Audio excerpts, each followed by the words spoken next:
Hey guys, welcome back to the Notes training video. Guys, in this video, we will discuss when you try to purchase any app or subscription in your iPhone or iPad, you may face a problem that there is a billing problem with a previous purchase. Tap continue and sign in to view your billing information. So how can you fix it? So guys, we can fix it very easily.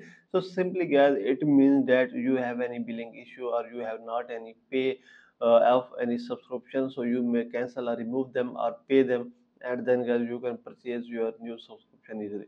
So let's say first of all guys you may click here on settings, and guys first of all you will make sure that you have an active internet connection. After this guys here's the option of VPN. If there is any connected VPN you may disconnect it. Then you may click here on your Apple account, and here is the option of subscription. So you may click here and you may cancel or remove all your previous or unpaid subscriptions from here. Then guys you may go back and you may click here on your payment and shipping, and you make sure that you have added a valid payment method and you have enough funds in your account.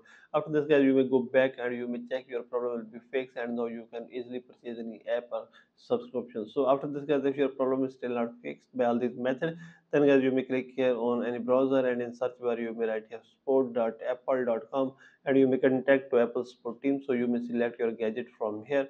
Then you may scroll it down and you may click here on get support, or you may download support app from your app store, and you may contact through support app directly. So if you want to contact through web browser, so you may click here on start now, and guys now you may just wait for some second. So this interface will be open. Here is the option of more, so you may click here and you may click here on app store, and now guys you may click here on continue, and you may scroll it down. Here are two options, call or chat. So chat option is not available in all countries, so you may select this one, and you may contact to Apple support team and tell them your problem, and they will fix it as soon as possible. So by all these methods you can fix it very easily. So this is the video guys.